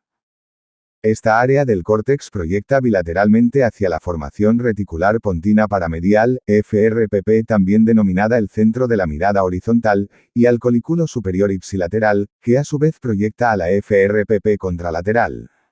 La FRPP, a su vez, proyecta sobre el núcleo del abducens ipsilateral. Una lesión cortical brusca, como en un ictus o en un traumatismo, que afecte al campo ocular frontal produce una desviación conjugada involuntaria de los ojos hacia el lado de la lesión. Nervios craneales del puente. El mayor de los nervios craneales del tronco del encéfalo, el nervio trigémino, sale por la cara lateral del puente fix. 14, 3, 14, 4 y 14, 17. Consta de una gran raíz sensitiva, porción mayor, unida al ganglio del trigémino, y de una pequeña raíz motora, porción menor que pasa de largo bajo el ganglio, Fig. 14, 18. El punto de salida de este nervio constituye también el límite entre la porción basilar del puente y el pedúnculo cerebeloso medio, que se sitúan, respectivamente, por delante y por detrás de las raíces nerviosas, Fig. 14, 17. El nervio trigémino consta de las divisiones oftálmica, big maxilar, V2, y mandibular, V3, estas son las grandes ramas sensitivas que emergen del ganglio del trigémino, Fig. 14, 18. Estas ramas inervan el párpado superior, la frente y el cuero cabelludo hasta un punto inmediatamente posterior al vértex, V1, el párpado inferior, el labio y dientes superiores, la zona maxilar de la cara y una franja lateral en la zona temporal, V2, y el labio y dientes inferiores, la mayor parte de la cavidad oral y la piel sobre la mandíbula continuándose con una banda que asciende hacia la parte lateral de la cabeza rostral a la oreja, V, cap. 18. La división oftálmica abandona la cavidad craneal a través de la fisura orbitaria superior, Fig. 14, 18, y se distribuye por la órbita, de la cual sale alguna de sus ramas a través de la escotadura supraorbitaria, o foramen supraorbitario. La división maxilar abandona la cavidad craneal a través del foramen redondo mayor, rotundum, Fig. 14, 18, e inmediatamente después atraviesa la fosa pterigopalatina y la fisura orbitaria inferior para entrar en la órbita. Algunas de sus ramas abandonan la órbita a través del foramen infraorbitario hacia la región maxilar de la cara. La división mandibular sale de la cavidad craneal a través del foramen oval, Fig. 14, 18, al igual que la raíz motora del quinto nervio. Nervio trigémino. El nervio trigémino es un nervio mixto que posee componentes sensitivos y motores. Los tres núcleos sensitivos forman una columna celular continua que se extiende desde la unión bulboespinal hasta los niveles rostrales del mesencéfalo. El núcleo motor se localiza justo medial al núcleo sensitivo principal, aproximadamente a nivel mediopontino. Los núcleos sensitivos del nervio trigémino son el núcleo espinal del trigémino, que se extiende en sentido caudorostral a lo largo de todo el bulbo lateral y puente caudal. El núcleo sensitivo principal, localizado en las partes laterales del tegmento pontino a niveles aproximadamente mediopontinos, desde el extremo rostral del núcleo espinal, y el núcleo y tracto mesencefálico, que se extienden rostralmente desde el núcleo sensitivo principal hasta el mesencéfalo siguiendo la cara lateral de la sustancia gris periacueductal, Fig. 14, 18. El núcleo espinal consta de una porción caudal desde la unión bulboespinal hasta el óvex, una porción interpolar, desde el óvex hasta el extremo rostral del núcleo del hipogloso, y una porción oral hasta el polo caudal del núcleo sensitivo principal. El nervio trigémino, junto a pequeñas contribuciones de los nervios craneales 7, y X, conduce la información sensitiva de toda la cara desde el borde posterior de la rama de la mandíbula hasta la zona inmediatamente caudal al vértex cefálico, el oído externo, la córnea y conjuntiva, la mucosa de la cavidad nasal y de los senos paranasales, los dientes superiores e inferiores, el revestimiento de la cavidad oral, incluida la lengua y el de la faringe y la laringe, y X nervios craneales. Así como impulsos propioceptivos de los músculos de la masticación y extraoculares. La información sensitiva transmitida por el quinto nervio corresponde a la sensibilidad dolorosa y térmica, la sensibilidad discriminativa y la propiocepción. Las fibras aferentes primarias que conducen el dolor, la sensibilidad térmica y el tacto no discriminativo, asexteroceptivas, de la cabeza. Gango del TN gémino. Arteria basilar nervio trigémino pedúnculo cerebeloso supenor. Ganglio del TN gémino. Porción basilar del puente. Pedúnculo cerebeloso medio cuarto ventrículo. Figura 14, 17. Imagen axial de resonancia magnética potenciada en T2 del puente que muestra la salida del nervio trigémino, su curso a través del espacio subaracnoideo y el ganglio del trigémino. La salida de este nervio representa el límite entre la porción basilar del puente y el pedúnculo cerebeloso medio. Tienen sus somas en el ganglio del trigémino, en el ganglio geniculado, 7 nervio craneal, y en los ganglios superiores de los nervios craneales X fix. 14, 7, 14, 11, 14, 14 y 14, 18. Sus prolongaciones centrales forman el tracto espinal del trigémino y terminan en el núcleo inmediatamente medial. Las fibras que conducen el tacto discriminativo de la cara y de la cavidad oral, asexteroceptivas, siguen un trayecto similar, pero terminan centralmente en el núcleo sensitivo principal. Aquellas que conducen la información propioceptiva de los músculos masticadores y extraoculares y de los receptores del ligamento periodontal entran en el tronco del encéfalo a través del nervio trigémino. Sin embargo, contrariamente al resto de fibras sensitivas primarias, tienen sus somas en el núcleo mesencefálico, y no en el ganglio del trigémino. Las informaciones sensitivas que alcanzan el núcleo espinal del trigémino y el núcleo sensitivo principal son transmitidas al tálamo a través de los tractos trigeminotalámicos anterior y posterior y desde el tálamo hasta el córtex somatosensitivo, donde se perciben e interpretan las sensaciones. El núcleo motor del nervio trigémino inerva los músculos derivados del mesodermo paraxial que ha migrado al primer arco faríngeo, de ahí su componente funcional es. La raíz motora del nervio trigémino sale del cráneo a través del foramen oval, junto a V3, Fig. 14, 18. Estas motoneuronas inervan los músculos masticadores, incluidos los músculos pterigoideos medial y lateral, tensor del tímpano, tensor del velo del paladar, miloioideo y vientre anterior del digástrico, todos en el lado ipsilateral, Fig. 14, 18. El núcleo motor recibe las fibras aferentes implicadas en el reflejo mandibular. Los reflejos asociados al nervio trigémino que se exploran habitualmente son el reflejo mandibular y el reflejo corneal. El brazo aferente del reflejo mandibular se origina en los receptores de los músculos de la masticación, discurre centralmente por la división mandibular y tiene sus somas en el núcleo mesencefálico. Las colaterales de estas fibras aferentes proyectan bilateralmente al núcleo motor del trigémino, cuyas neuronas originan el brazo eferente del reflejo. El brazo aferente del reflejo corneal se origina en receptores nociceptivos y táctiles de la córnea. Estas fibras viajan en la división oftálmica del V-nervio craneal, tienen sus somas en el ganglio del trigémino y terminan centralmente en el núcleo espinal del trigémino ipsilateral. Las fibras trigémino-talámicas en su trayecto hacia el tálamo envían colaterales bilateralmente al núcleo motor del facial, que es el origen del brazo eferente de este reflejo. Los ojos parpadean en respuesta a un estímulo que entre en contacto con la córnea. Las principales alteraciones en pacientes con lesiones del nervio trigémino o de sus núcleos centrales son síntomas sensitivos en el territorio de distribución periférica del nervio, o de alguna de sus divisiones individuales, y una parálisis de los músculos masticadores.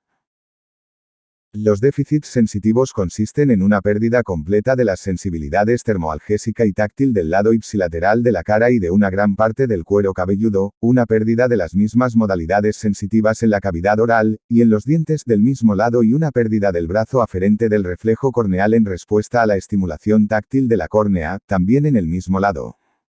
Sin embargo, como el brazo eferente de este reflejo viaja a través del nervio facial, la estimulación de la córnea en el lado opuesto a la raíz trigeminal lesionada desencadena tanto un parpadeo en ese lado como en el lado de la lesión. La afectación del nervio trigémino no produce necesariamente una pérdida del reflejo mandibular. Otro trastorno sensitivo asociado al nervio trigémino es el tic doloroso, neuralgia del trigémino. Este cuadro se caracteriza por dolor intenso, inesperado, lancinante, limitado a una o varias divisiones del nervio. Los paroxismos de dolor intenso pueden ser producidos por la estimulación de una zona gatillo, generalmente alrededor del labio o de la nariz o en la mejilla. Gran variedad de estímulos pueden precipitar un ataque, como afeitarse, maquillarse, hablar, masticar. Nervio trigémino. Foramen oval. Adherencia. Propioceptiva. Ganglio del trigémino, fisura o ichana superior, seno cavernoso. Piel de la frente y parte del cuero cabelludo, o ómea. Párpado. Mucosa nasal, senos paranasales. Adherenda propioceptiva. Labio superior, piel de la región maxilar. Dientos y seno maxilares, mucosa nasal, paladar. Músculos inervados, masticadores. Miloioideo, tensor del tímpano, tensor del velo del paladar, vientre antenor del digástrico. Foramen redondo mayor, labio interior, piel de la mandíbula y del mentón, dientes mandibulares, revestimiento de la cavidad oral, 2/3 anteriores de la lengua. ATM, núcleo y tracto mesencefálico, núcleo sensitivo principal. Núcleo motor del trigémino. Fibras al núcleo sensitivo, PNNC y PAL. Tracto espinal del trigémino, núcleo espinal del trigémino, porción caudal. Figura 14, 18. Núcleos centrales y distribución periférica de las fibras del nervio trigémino, V-nervio craneal. Las colaterales al núcleo motor del trigémino de las fibras mesencefálicas conectan los brazos aferente y eferente de la vía que controla el reflejo mandibular. ATM, articulación temporomandibular. Derecho de autor. ELSEVIER. FOTCOPIARSIN. AUTORIZACION. ESUN. DELITO. Comer. Un soplo en la cara o una mueca facial brusca. De hecho, algunos pacientes pueden sufrir una malnutrición debido a que evitan comer, masticar y tragar por temor a sufrir una crisis. La neuralgia del trigémino se observa con mayor frecuencia en pacientes mayores de 35 años, habitualmente afecta a la división maxilar con mayor frecuencia que a la mandibular, la segunda más frecuentemente afectada, o que a la división oftálmica, raramente implicada, y puede comprometer gravemente la calidad de vida. La neuralgia del trigémino puede observarse en pacientes con esclerosis múltiple, cambios degenerativos del ganglio del trigémino o malformaciones vasculares. La compresión del nervio trigémino por vasos aberrantes, generalmente ramas de la arteria cerebelosa superior, es una posible causa de neuralgia del trigémino. Sin embargo, se sabe que en autopsias practicadas a algunos pacientes que parecían confirmar una compresión de la raíz del trigémino no mostraron síntomas de neuralgia del trigémino. Los déficits motores por lesiones de la raíz del trigémino producen una parálisis de los músculos masticadores de ese lado. El paciente tiene dificultad para masticar los alimentos y la mandíbula se desvía hacia el lado de la lesión, el lado parético, al cerrarla. Esta desviación se produce por la acción sin oposición, tracción de la mandíbula hacia la línea media, de los músculos pterigoideos del lado opuesto, sano. Aunque es relativamente raro, algunos pacientes con neuralgia del trigémino también experimentan estatus trigeminal, que son contracciones de los músculos masticadores, frecuentemente dolorosas, similares a tics. Los trastornos sensitivos o motores relacionados con el nervio trigémino también pueden producirse en lesiones centrales. Este tipo de lesiones incluyen, entre otras, tumores o lesiones vasculares del bulbo o del puente, lesiones metastásicas y obstrucción vascular. Un ejemplo bien conocido de lesión por obstrucción vascular es el síndrome vulvar lateral, también denominado síndrome de la arteria cerebelosa posteroinferior o síndrome de Guyenberg, en el que existe una pérdida sensitiva alternante. Esta lesión, V-CAP 18 produce una pérdida ipsilateral de la sensibilidad termoalgésica en la cara, afectación del tracto espinal del trigémino, y una pérdida contralateral de esta sensibilidad en el cuerpo, afectación del sistema anterolateral, asociada frecuentemente con déficits motores relacionados con la afectación del núcleo ambiguo o de los núcleos vestibulares. Nervios craneales del mesencéfalo. Los nervios craneales del mesencéfalo son el nervio troclear, IV nervio craneal, y el nervio oculomotor, 3 nervio craneal fix. 14, 3 y 14, 4. Sus núcleos de origen se localizan adyacentes a la línea media inmediatamente por delante de la sustancia gris periacueductal, ambos nervios son exclusivamente motores y, al igual que otros nervios también exclusivamente motores, salen del mesencéfalo próximos a la línea media. Estos dos nervios, junto al binervio craneal, inervan los músculos extraoculares. Nervio troclear. El nervio troclear es el único nervio craneal constituido por axones que se han decusado en su totalidad antes de su salida. Así, por ejemplo, los axones que parten del núcleo del troclear del lado izquierdo se incurvan caudalmente a lo largo del borde lateral de la sustancia gris periacueductal para decusarse en la parte más anterior del velo medular superior y abandonar el mesencéfalo inmediatamente caudal al colículo inferior, caps 1, 0 y 28. El núcleo del troclear se sitúa inmediatamente posterior al fascículo longitudinal medial, FLM, en una sección transversal a nivel del colículo inferior, Fig. 14, 16. Después de rodear la sustancia gris periacueductal, de decusarse y de salir por la cara posterior del mesencéfalo, los axones de estas motoneuronas ESG tienen un recorrido intracraneal largo. Salen a la cisterna superior y luego discurren lateral y anteriormente a través de la cisterna ambiens sobre la cara lateral del mesencéfalo, Fig. 14, 19. Desde el espacio subaracnoideo, el nervio entra después en la duramadre suprayacente, discurre rostralmente en la pared lateral del seno cavernoso y entra en la órbita a través de la fisura orbitaria superior, Fig. 14, 16. El IV nervio craneal inerva el músculo oblicuo superior, cuya función es dirigir el ojo inferolateralmente, es decir, hacia abajo y hacia afuera.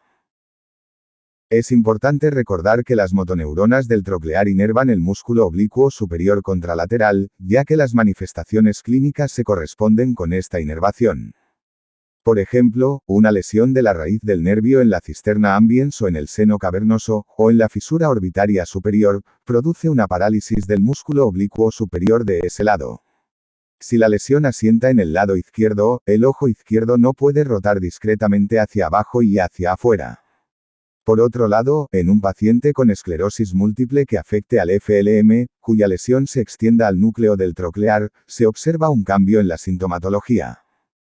En esta situación, una lesión del FLM derecho que afecte al núcleo del troclear produce una parálisis del músculo oblicuo superior izquierdo, por lo que el ojo izquierdo no puede rotar hacia abajo y afuera al mirar hacia la izquierda. Además, y en claro contraste con la lesión aislada del nervio troclear, el paciente también presenta una oftalmoplejía internúclea derecha. Al intentar mirar hacia la izquierda, el músculo recto medial derecho no produce la aducción del ojo de ese lado. El núcleo del troclear recibe una importante aferencia cortical cerebral procedente de neuronas del campo ocular frontal.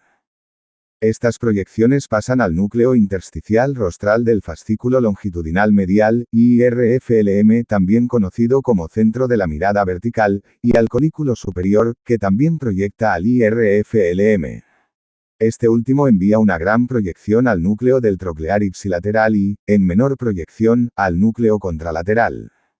Un daño cortical brusco como el producido por un ictus o por un traumatismo que afecte al campo ocular frontal produce una desviación conjugada involuntaria de los ojos hacia el lado de la lesión. Nervio oculomotor. El núcleo del nervio oculomotor se localiza en la parte ventral de la sustancia gris periacueductal inmediatamente posterior al fascículo longitudinal medial y en la mitad rostral del mesencéfalo aproximadamente, Fig. 14-16.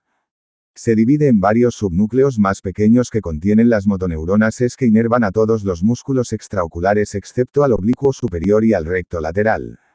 Esta inervación es ipsilateral a excepción de las motoneuronas del recto superior, cuyos axones se decusan en el núcleo y pasan al nervio oculomotor contralateral. Aunque pudiera parecer importante esta vía. Tracto óptico. Tubérculo mamilar. Colículo interior.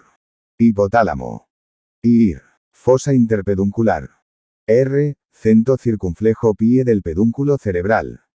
Nervio troclear. En la cisterna ambiens figura 14-19. Imagen axial de resonancia magnética potenciada en T2 que muestra la posición del nervio troclear en la cisterna ambiens. Cruzada carece de relevancia clínica, pues la pérdida de inervación del músculo recto superior contralateral suele quedar enmascarada por las acciones de los músculos funcionalmente intactos de esa órbita.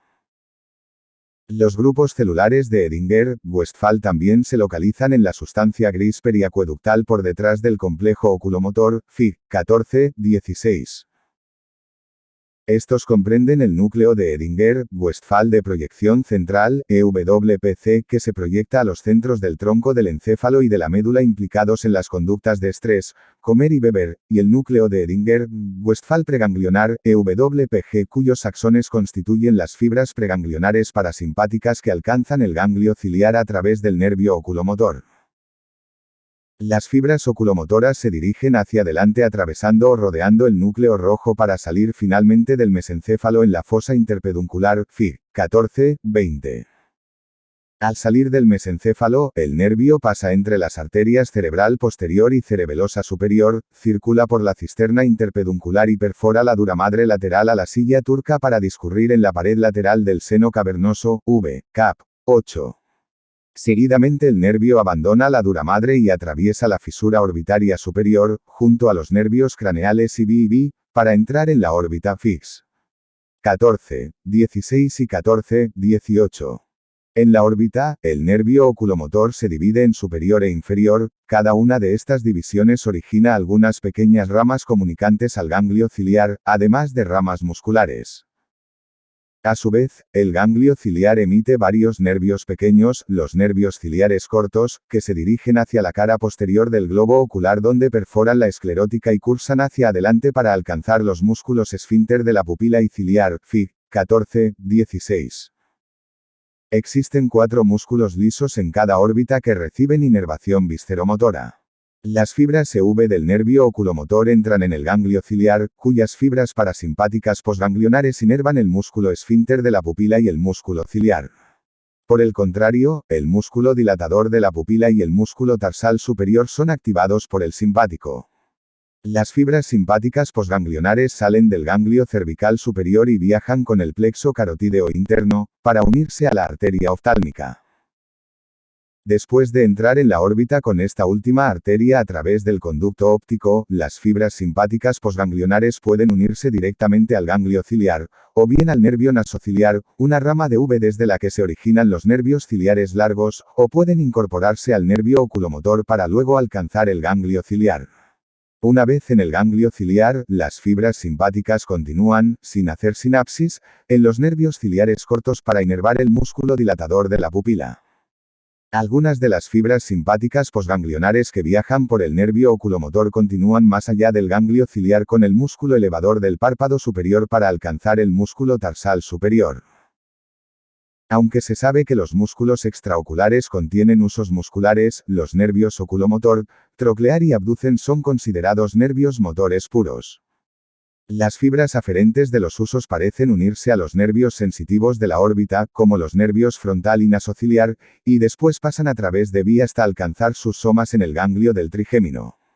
Desde aquí, la información sensitiva entra en el tronco del encéfalo por la raíz sensitiva del nervio trigémino. El núcleo del oculomotor no recibe proyecciones corticales directas a través del sistema corticonúcleo. El córtex del campo ocular frontal ejerce su control sobre las neuronas oculomotoras mediante proyecciones al núcleo intersticial rostral del fascículo longitudinal medial, IRFLM, el centro de la mirada vertical, y al colículo superior. Esta parte del techo también proyecta al IRFLM, que a su vez envía numerosas fibras al núcleo oculomotor ipsilateral y un contingente menor al lado contralateral. En consecuencia, las lesiones corticales y capsulares tienen un efecto sobre las acciones de los músculos inervados por el nervio oculomotor, aunque es indirecto y deriva de la pérdida de la aferencia cortical a los centros de control de la mirada del tronco del encéfalo. Una lesión cortical P, EJ, por ictus o traumatismo, que afecte a los campos oculares frontales produce una desviación conjugada involuntaria de los ojos hacia el lado de la lesión. Una forma sencilla de recordar esta relación es que el paciente mira involuntariamente hacia el lado de la lesión. Si la lesión cortical es lo suficientemente extensa como para afectar a las fibras corticoespinales, la desviación de los ojos es hacia el lado del córtex dañado, pero hacia el lado contrario de la hemiparesia resultante. Generalmente las lesiones que afectan al núcleo del oculomotor, al nervio oculomotor en la cisterna interpeduncular o al nervio en la pared lateral del seno cavernoso producen el mismo resultado. La pérdida de fibras motoras paralizan todos los músculos extraoculares de la órbita ipsilateral excepto el oblicuo superior y el músculo recto medial, músculo roclo-latoial, arteria cerebral posterior. Arteria CC roclosa superior, mesencéfalo. Arteria cerebral posterior. Nervio oculomotor, fosa interpeduncular. Figura 14, 20. Imágenes axial, A, y sagital, B, de resonancia magnética potenciada en T2 del mesencéfalo y de las estructuras relacionadas que muestran la salida del nervio oculomotor. Obsérvese la aposición de la raíz de este nervio a las arterias cerebelosa superior y cerebral posterior. El nervio oculomotor atraviesa la fisura orbitaria superior junto a las raíces del abducens y del troclear. Tracto óptico. Arteria cerebral posterior. Del nervio oculomolo y arteria cerebelosa superior oculomotor. Nervio óptico. Recto lateral. Como resultado, el ojo ipsilateral adquiere una posición en abducción y depresión, hacia abajo y afuera, debido a la falta de oposición a la acción de los músculos recto lateral y oblicuo superior. El paciente también experimenta diplopia, visión doble, porque la imagen que ve cada ojo no puede dirigirse a las porciones correspondientes de cada retina, ya que la mayor parte de los músculos extraoculares de un ojo no son funcionales. Además, la interrupción de las fibras parasimpáticas preganglionares del nervio oculomotor produce signos y síntomas característicos en el ojo ipsilateral. En primer lugar, la pupila está dilatada, midriasis, y es reactiva a la luz porque el músculo esfínter de la pupila está denervado, el músculo dilatador de la pupila, inervado por las fibras simpáticas, está intacto. En segundo lugar, la lente ipsilateral no se puede acomodar porque el músculo ciliar también está denervado. Tercero, aunque la inervación del músculo tarsal superior está intacta debido a que el recorrido de las fibras simpáticas no sigue al nervio oculomotor fuera de la órbita, el párpado superior muestra una ptosis, caída, debido a que el elevador del párpado resulta denervado por la lesión del nervio oculomotor. puesto que las fibras parasimpáticas se localizan cerca de la periferia, superficie exterior, del nervio oculomotor, los signos y síntomas visceromotores, como una tosis sutil o una reactividad pupilar ligeramente disminuida, pueden aparecer antes del inicio de la disfunción de los músculos extrínsecos o, incluso en su ausencia, en lesiones compresivas externas del nervio oculomotor. Esta compresión externa afecta primero a las fibras visceromotoras de pequeño diámetro localizadas superficialmente. Por el contrario, en pacientes diabéticos el inicio de un trastorno de los movimientos oculares puede no acompañarse de signos o síntomas visceromotores. Esto es debido a que la diabetes produce una lesión vascular que compromete primero a los vasos más grandes situados en el interior del nervio, por lo que se afectan los axones motores ESG de mayor diámetro pero conservándose las fibras visceromotoras más finas localizadas superficialmente. Las lesiones aisladas del nervio oculomotor distales a su paso a través de la fisura orbitaria superior son relativamente raras y producen síntomas variables, dependiendo de la localización de la lesión. Bibliografía e información complementaria. La lista completa está disponible.